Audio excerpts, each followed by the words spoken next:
Hey guys, welcome to this mini course. I'm so excited that you were able to join me today to talk about the steps that you're going to need for amazing and stunning visualization, specifically for architects.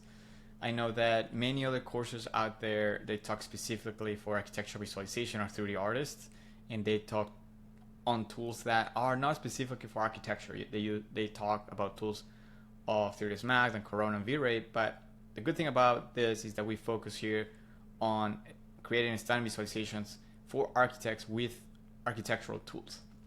So this mini course is really made to give you the principles on what it takes to make stunning visualizations and images. So the first step on this class on chapter 1 is the 3D model.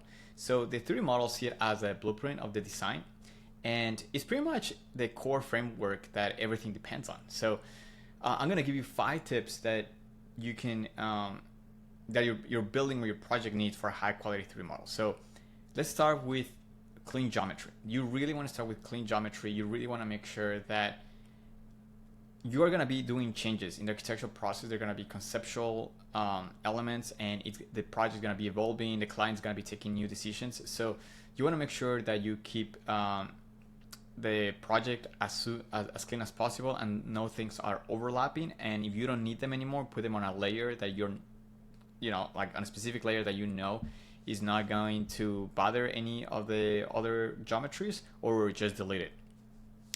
Also, prioritize the key elements of the design, meaning like a lot of the reasons why the renderings on architecture they don't look as great as other artists is because in architecture we tend to focus a lot less on the details of the building. We tend to rely on just BIM and just model what is represented as far as the walls and everything, but we don't really put attention to the wall base, to the lines, the joints, and things like that intricate detail that whenever you actually look at a rendering, it does look photorealistic because it does look that it has that detail. Then that's where you want to be focusing on, really adding that detail to the materials or the components, door handles and things like that.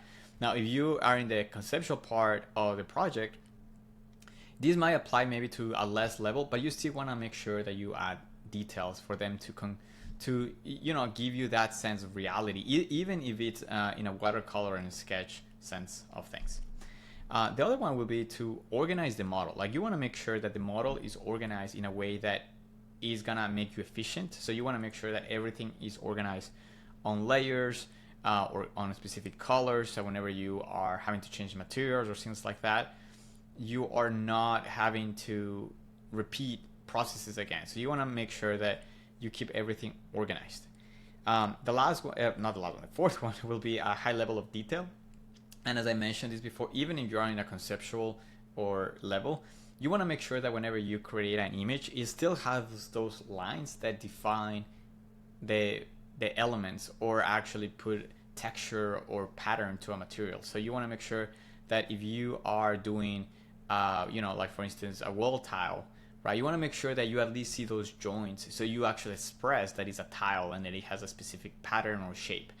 And even if it's in the schematic sense, just getting those lines add that sense of like, I understand what it is, rather than just having something plain, unless you haven't decided those things. But still, you want to make sure that details are added, and that will make your renderings or your visuals one step better than they normally are.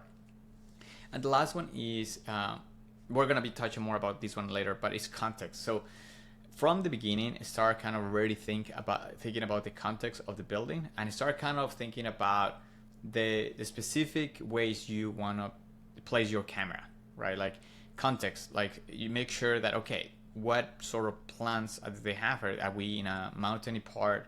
Does it have a slope? So start kind of really giving whatever it is that you create in a sense of space, and really start thinking about the context, not just the building, but what's happening in the surroundings area, and what opportunities can you find to emphasize the building or the structure that you're trying to create. So those are the 5 steps for creating, starting out having the best foundation you have. Like, the best foundation for amazing visuals is the 3D model. So with that 3D model, just think about the 3D model. If you have an amazing 3D model, you're going to have an amazing rendering.